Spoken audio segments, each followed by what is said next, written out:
السلام عليكم ورحمة الله وبركاته. اللهم صل وسلم وزد وبارك على أشرف خلق الله سيدنا ونبينا محمد رسول الله. بسلم على كل متابعين اللي متابعيني من جوه مصر ومن بره مصر.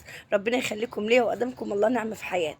ادعوا لي دعوة من قلبكم، ربنا يفتحها عليا ويوسعها عليا ويوفقني في مشروع اللي أنا نفسي أعمله بجد. أنا نفسي أعمل حاجة وأنجح فيها، والله نفسي اعمل حاجه وانجح فيه. انا كان طموحاتي في مشروع كبير بس مكلف جدا جدا جدا، فانا مش هقدر عليه، فقلت خلاص ابدا بحاجه كده صغيره وربنا يعيني فيه. ايه يا شيرين مشروعك؟ انا كنت حكيت لكم عليه قبل كده. انا اشتريت عبايات حلوه قوي من محل انا شايفه ان اسعاره جميله، احسن من الاسعار عندنا في كفر الشيخ بصراحه. فقلت خلاص انا هتعامل مع المحل ده. انا واخداكم جوله فيه اهوت يا جماعه، انا كده داخله على المحل واخداكم جوله فيه. ان انا يا جماعه عايزه اتعامل مع الراجل ده، اخد منه يعني عباته كده، واشوف بسمه اختي وهاجر يسوقوا لي هناك في كفر الشيخ. اما اللي حابب يتعامل معايا هنا في جبين الكوم انا تحت امركم. بس انا بقول ايه، ان المحل قدامهم كلهم، فاهميني ازاي؟ فطبعا بس في كفر الشيخ الاسعار غاليه جدا. العبايات دي يا جماعه عامله 280، العبايات اللي قدامكم دي عامله 280 جنيه، فاهميني؟ فهو قال لي ممكن تبيعها على 300. وفي دلوقتي عبايه انا اوريها لكم، او نظام عبايات كده كله تطريز، يعتبر زي اللي هي مغربي. هتشوفوها يا جماعه تطريزها يعني فوق وتحت وكده وخامه عاليه جدا، عامله 350 جنيه. انا واخداها منه على 320 جمله، اللي هي الموف يا جماعه اللي قدامكم دي، اللي انتوا هتيجوا هتشوفوها دلوقتي اهي يا جماعه. شفتوا الزيتي دي؟ شفتوا الزيتي دي اللي عامله 350؟ شفتوا الموف دي؟ هي اللي عامله 350. انا بقى وانا مروحه كده قلت اما اخدكم برضو جوله كده وافرجكم على الحاجات الجميله في محل البلاستيكات اللي انا كنت مصوره فيه قبل كده. المحل ده يا جماعه، انا الفيديو ده كان قديم، الفيديو ده كان قديم. كانت بلكيس طبعا، الملكه الجميله العروسه القمر. انا بحبها بدون، بص، بصرف النظر عن اي حاجه. ربنا يستر عرضها وعرض كل الولايا يا رب. انا بحبها بجد.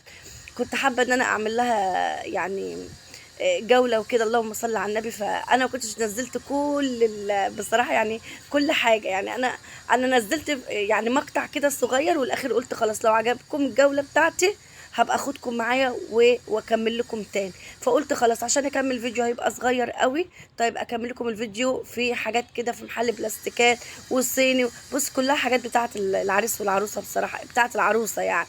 ان شاء الله تاخدها في بيت العريس باذن الله. ربنا يستر عروض الولايه ويفرح كل الولايه يا رب. يا رب استر عروض البنات، يا رب فرح كل الناس واشفي كل الناس وفك كرب يا رب، فك كرب كل مكروب وزل هم كل مهموم، انك على كل شيء قدير، امين يا رب العالمين. طبعا انا هنا زي ما انتم شايفين برضو قلت اما اوريكم ايه اللانش بوكس اللي انا كنت جايباه وافرجكم على اللانش بوكس. بص والله يا جماعه الفيديو ده كان من شهرين، لما كان فاضل على المدارس يوم بالظبط.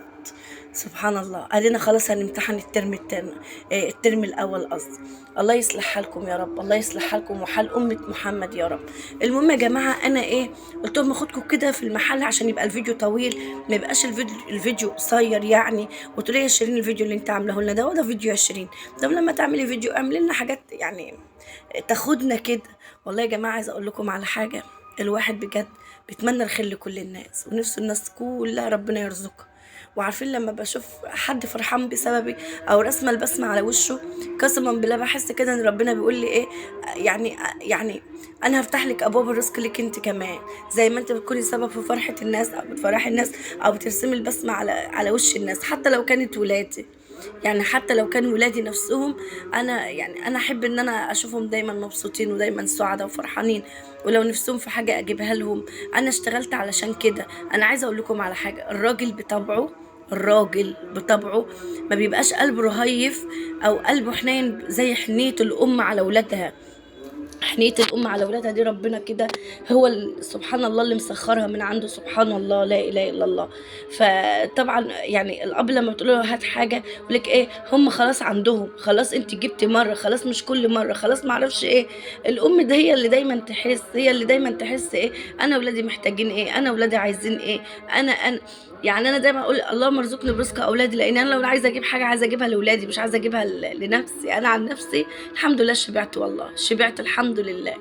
ربنا يبارك لها يا رب في اللي برضو كستني وشبعتني وملت عيني وخلتني انا اصلا لو بشوف اي حد مهما كان لابس انا احسن منك برضو، مهما كان معاك فانا احسن منك برضو. فالحمد لله. اللي قدامكم دي يا جماعه لا بطمع في حد ولا ببص في حاجه حد، الحمد لله ربنا يديمها نعمه عليا. امي وابويا طول عمرهم برضو قال لي القناعه يا شيرين، القناعه كنز لا يفنى. اللي بيبقى قنوع بيبقى عنده كنز سبحان الله من عند الله، لان في ناس مهما كان معاه ما بتقتنعش ان هي معاه، دايما باصه في حاجه غيرها. يا رب الفيديو يكون عجبكم النهارده، والجوله بتاعه البلاستيكات تكون عجبتكم، جوله الملابس ومشروعي، وتحطوا لي اللايك وتشتركوا في القناه وتقولي يا شيرين احنا معاكي في مشروعك وبنقول لك كملي. او اللي شاف ان مشروع فاشل يقول لي يا شيرين اسكتي بقى ما تكمليش يا شيرين. والله العظيم هسمع كلامكم، هسمع كلامكم. يلا استودعكم في الله، والسلام عليكم ورحمه الله.